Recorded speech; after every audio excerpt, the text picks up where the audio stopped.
Olá, seja bem-vindo ao curso de fabricação de cimento. Meu nome é Carlos e serei seu professor durante todo o decorrer desse treinamento. Tá? Como todos sabem, o cimento tem um papel fundamental em nossas vidas e uma grande importância. E a indústria cimenteira está tendo uma expansão muito grande em nosso país. E isso faz com que aqueles que realmente tenham interesse em ingressar na carreira cimenteira busquem cada dia mais se qualificarem, né, e se aprimorarem para conseguirem as melhores vagas no segmento. Tá? Então vamos dar início ao nosso treinamento. Hoje, aula 1, módulo 1 de fabricação de cimento. Nós vamos fazer uma apresentação, tá, do que veremos no decorrer desse treinamento e uma breve introdução sobre o histórico da, do cimento no mundo. Tá? Então vamos adiante. O meu nome é Carlos e eu vou acompanhá-los durante todo esse treinamento. O que esse curso pretende? Ele pretende apresentar ideias básicas, tá, que não tem como fugir dessas ideias, porque já são regras, e outras mais avançadas, que certamente vão ser de grande aplicabilidade no dia a dia, né, servindo para instigar o espírito de pesquisa e a busca por novas alternativas. Por que isso? Porque somente com esse curso, né, não fica muito difícil passar todas as nuances que envolvem a fabricação de cimento.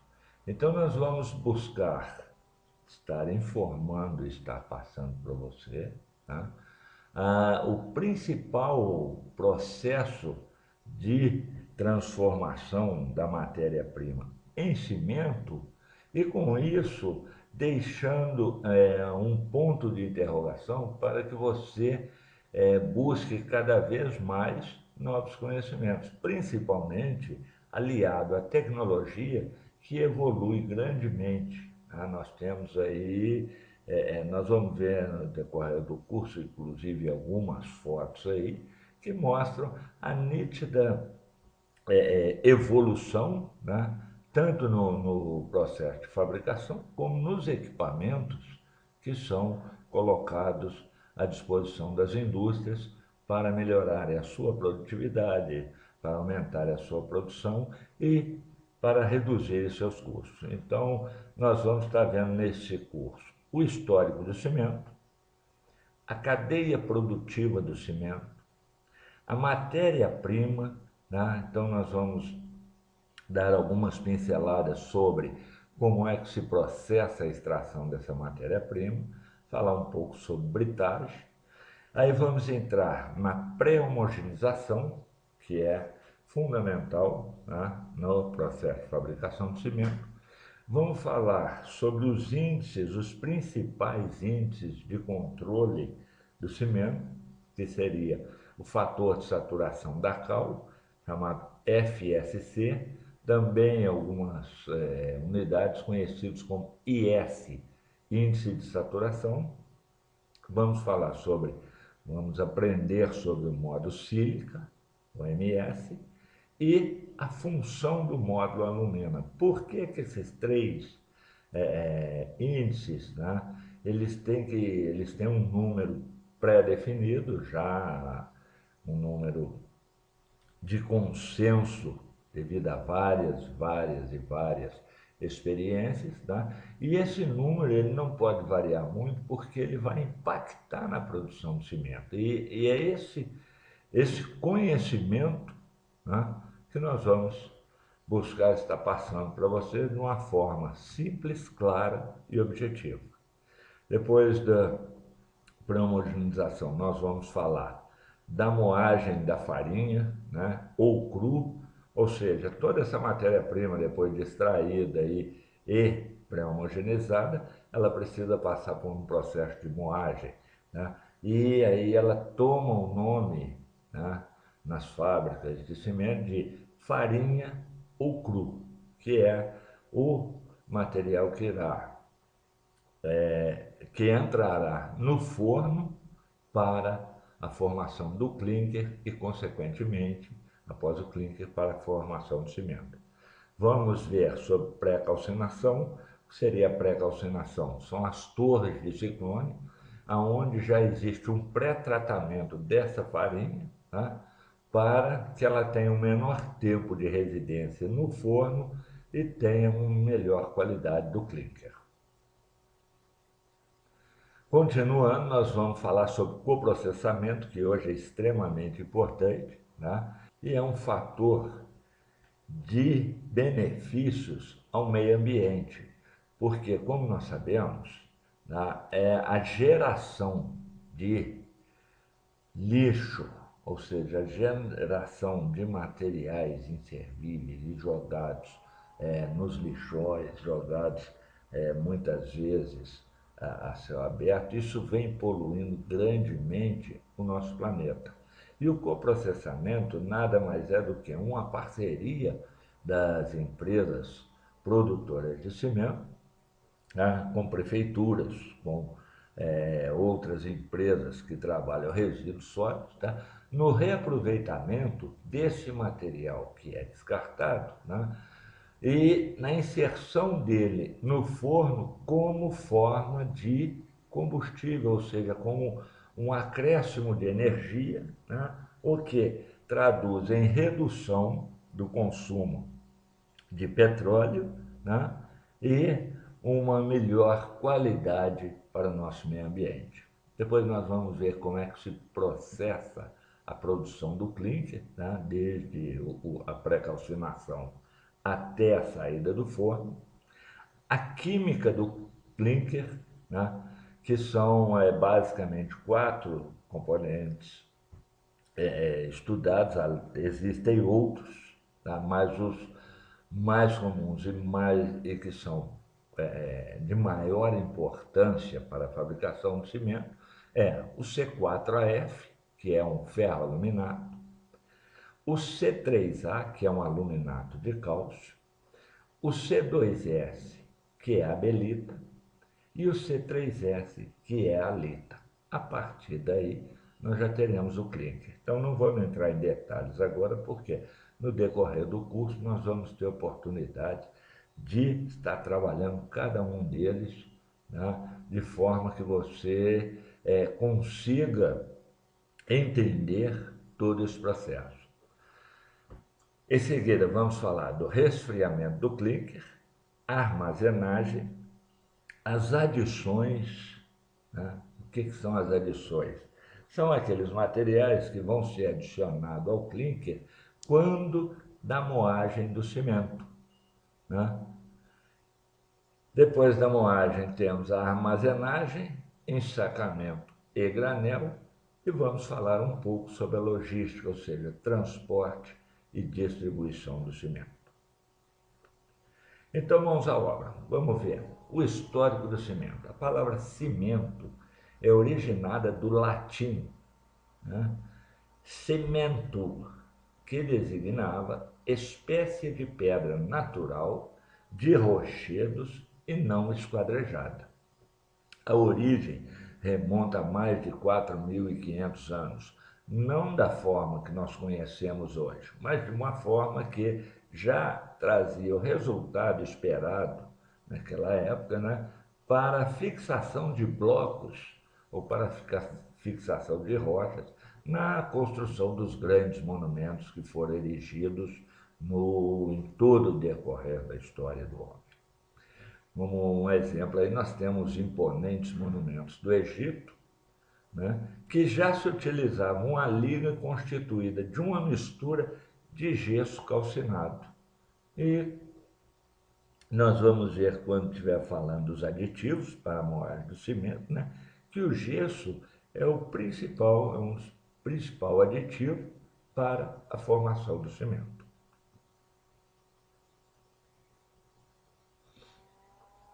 Grandes obras gregas e romanas, como Panteão, Coliseu, foram construídos com o uso de solos de origem vulcânica, da ilha grega de Santorino ou nas proximidades da cidade italiana de Pozzuoli, que possuía propriedades de endurecimento sob a ação da água. Então, vocês veem, essas rochas vulcânicas, tá? O trabalho do vulcanismo já fazia com que, fazendo uma analogia aí, com que se criasse um clinker, né? Então, esse material, quando se adicionava água, ele endurecia. Então, esses estudos, esses conhecimentos, vêm de longa data.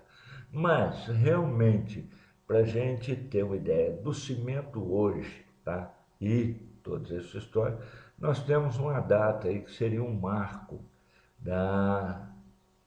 do conhecimento e da busca pela otimização e aperfeiçoamento da fabricação do cimento, que é 1824, onde um pedreiro inglês, né, conhecido como Joseph Aspdin, queimou em conjunto pedras calcárias e argila, transformando-as num pó fino.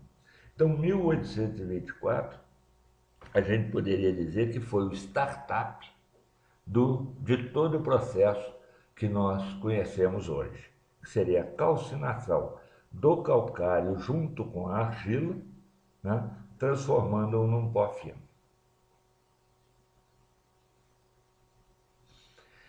Em 1756, o inglês John Smeaton conseguiu obter um produto de alta resistência por meio de calcinação de calcários moles e argilosos.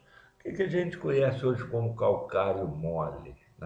Costuma se falar no mundo da mineração, aquele calcário é mais mole do que o outro. Tá? Seria o que? Um calcário calcítico, que ele tem, não é que ele seja flexível manualmente, mas no processo de britagem, no processo de beneficiamento desse calcário, tá? Ele tem uma facilidade de se quebrar muito maior do que um magnesiano e um dolomítico. Nós vamos ver também um pouco adiante. Tá? Em 1818, o francês Vicat obteve resultados semelhantes aos de Smeaton pela mistura de componentes argilosos e calcários. Percebeu-se que obtinha uma mistura que, após secar, tornava-se tão dura quanto as pedras empregadas na construção. Então, se a gente for analisar, praticamente o cimento, da forma que nós o conhecemos, ele ainda é um jovem. Então, ele está em fase de crescimento e desenvolvimento. E com isso, a tecnologia vai ajudando as empresas a evoluírem cada vez mais, né, para que se tenha sempre uma produção maior, uma produtividade melhor, um custo menor e um impacto ao meio ambiente menor ainda. A mistura, depois de seca, ela não dissolvia na água e foi patenteada por ele no mesmo ano com o nome de cimento Portland, que recebeu esse nome por apresentar cor e propriedades de durabilidade e solidez semelhante às rochas de uma ilha britânica chamada de Portland. E esse nome se manteve até hoje. O que nós vamos ver adiante, o que diferencia o cimento Portland do outro, né, são as adições, né, são os tempos de reação, e isso aí nós vamos deixar para as próximas aulas. Né? Não vamos aprofundar nesse conhecimento agora, e nas próximas aulas nós vamos entender o porquê de cada tipo de cimento. Tá. E o Brasil? Como é que funcionou a fabricação de cimento no Brasil? Qual que é a experiência brasileira nesse aspecto? Tá? No Brasil, os estudos para aplicar os conhecimentos relativos à fabricação do cimento Portland ocorreram aparentemente em 1888, quando o comendador Antônio Prost Rodovalho empenhou-se em instalar uma fábrica na fazenda Santo Antônio de sua propriedade, situada em Sorocaba.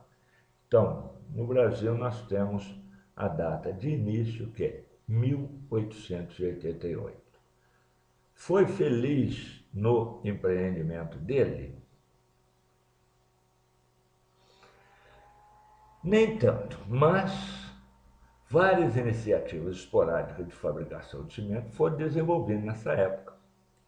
A usina de Rodovalho, né, em 1897, portanto 11 anos depois, né, teve a sua primeira produção, cimento marca Santo Antônio, e ela operou até 1904, quando interrompeu as suas atividades.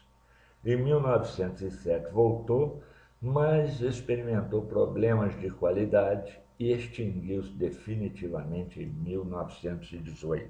Tá? A qualidade do cimento ela é importantíssima. Tá?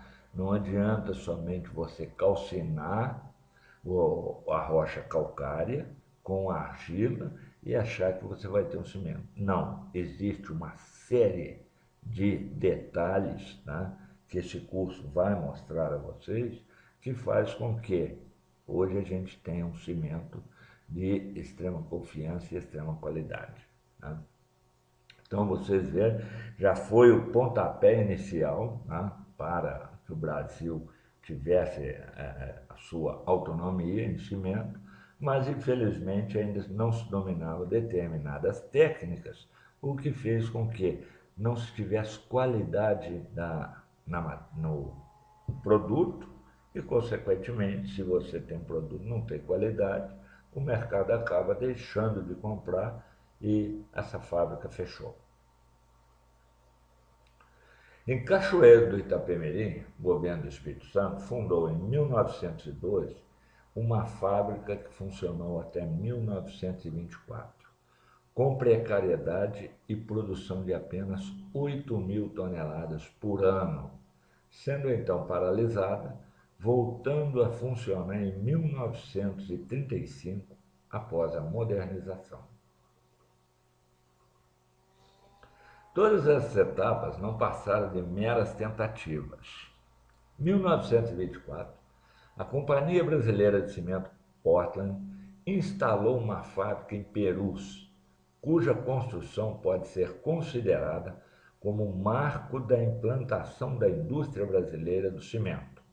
As primeiras toneladas produzidas foram colocadas no mercado em 1926. Então, apesar de todos esses trabalhos, todos esses testes que antecederam 1924, né, considera-se que 1924 foi o ponto-chave da fabricação de cimento no Brasil.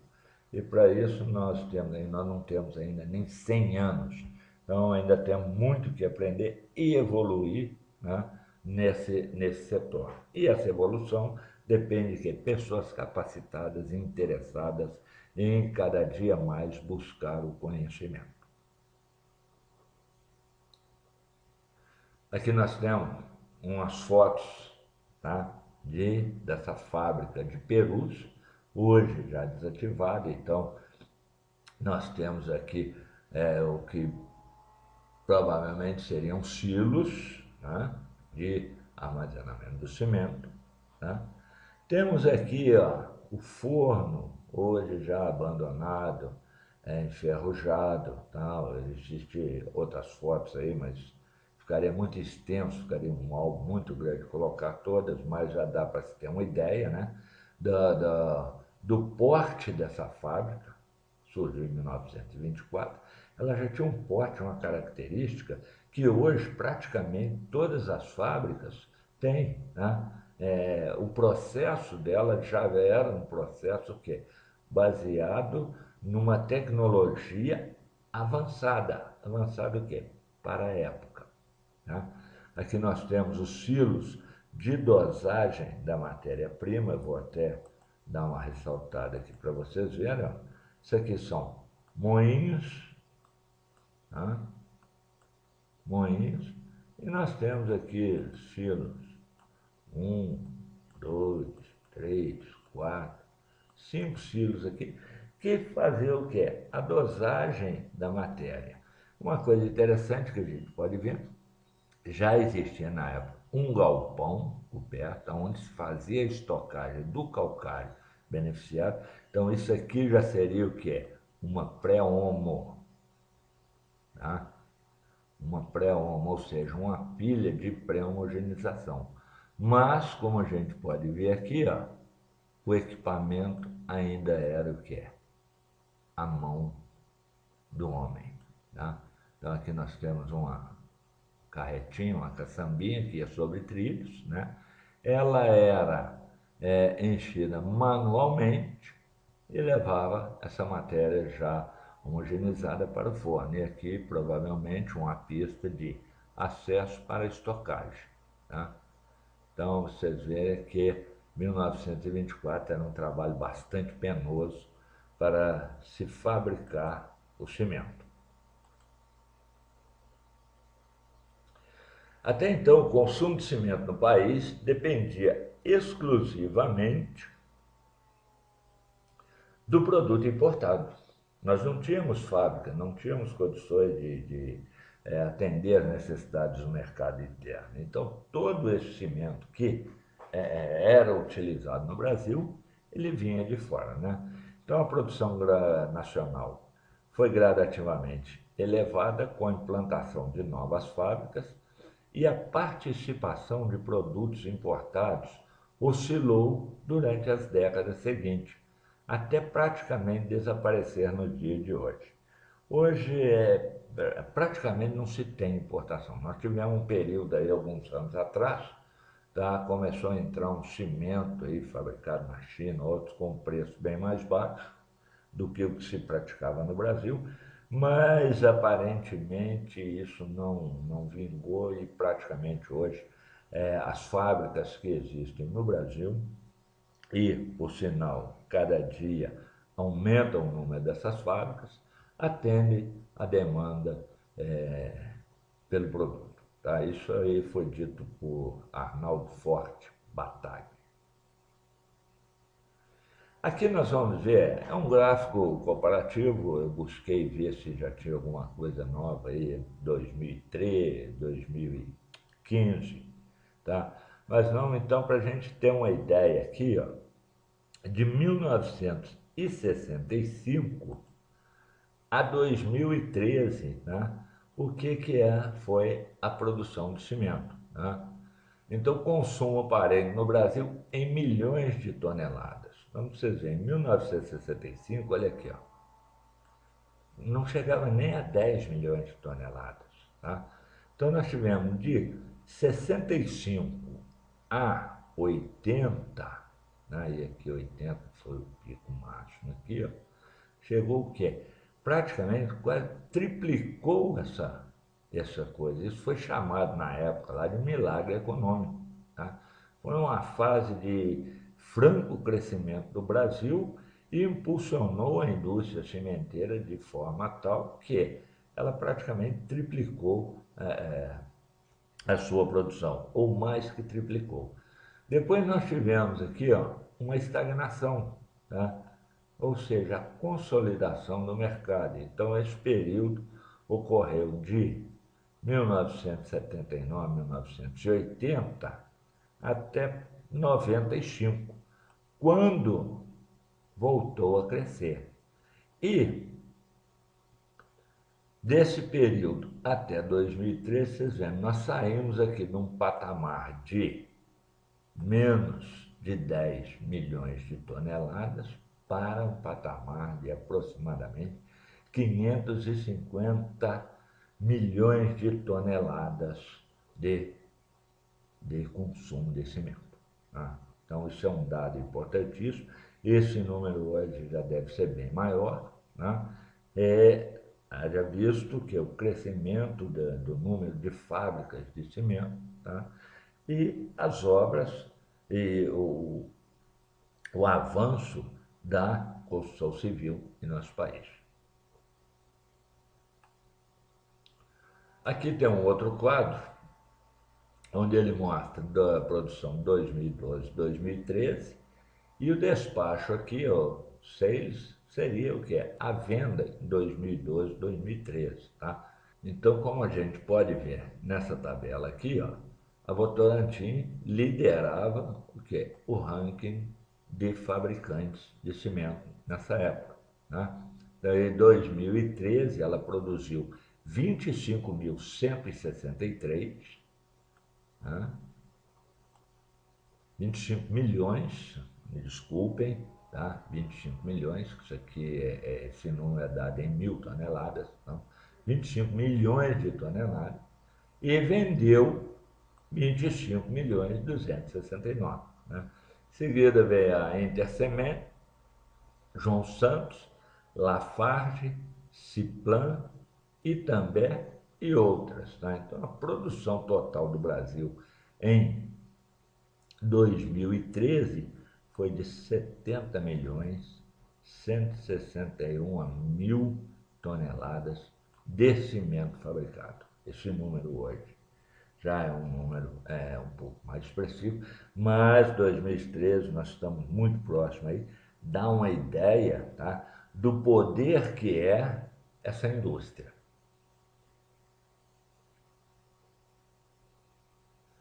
Aqui é a produção anual, tá? Então nós temos um comparativo aqui. Esse comparativo feito o quê? Pelo tipo de cimento. Nós não vamos entrar em detalhe nisso aqui agora, porque nós vamos aprender isso nas próximas aulas. Mas cimento CP1, cimento CP2, que é o cimento mais comum utilizado praticamente por todo mundo. A maioria do brasileiro conhece o CP2. Existem, dentro do CP2 você tem uma série de outras adições que diferenciam no nome, na qualidade dele, e isso é um assunto que vai estar sendo visto no decorrer desse treinamento.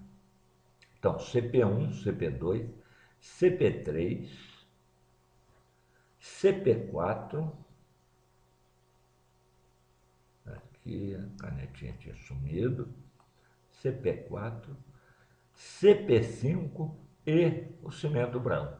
Esse cimento branco aqui ele tem uma utilização muito restrita e limitada, tá? E praticamente hoje já não se fabrica esse cimento aí, ou se fabrica é sob encomenda, tá? Então nós vemos aqui, ó, o subtotal aqui de produção, também em 1.000 toneladas, tá? Nós temos aqui 66.440.000, tá? Mais os ajustes aqui, então, uma produção em 2013 de 70.161.000 toneladas de cimento fabricado no Brasil. Tá? É uma indústria que cresce a cada dia. É uma indústria que precisa de mão de obra extremamente qualificada, né? E é uma indústria onde a tecnologia evolui também da mesma forma como cresce a empresa. Tá. Aqui seria só um gráfico comparativo das regiões do Brasil, tá? Em 2004, 2009 e 2013, ou seja, isso é a participação, não é consumo, não estamos falando aqui de consumo, mas estamos falando o quê? Da participação regional na produção de cimento. Então, se você observar aqui, ó, o Nordeste, tá? Que em 2004 tinha 19%, 2009 manteve 20%, 2013 o Nordeste já passa para 20%, tá? E esse número aqui, hoje, eu acredito que seja um pouco maior, porque nós já temos algumas outras fábricas que entraram em funcionamento recentemente, tá? E com certeza devem ter aumentado essa participação, tá, do Nordeste na produção do cimento. Resumindo, nessa aula nós vimos como é que surge o cimento, as dificuldades iniciais encontradas, tá? E na próxima aula nós já vamos estar partindo o quê? Para entender e conhecer como é que se faz a extração das matérias-primas, tá? Desde a perfuração, né, até o beneficiamento e o transporte. Vejo vocês na aula 2, tá? Até lá. Obrigado.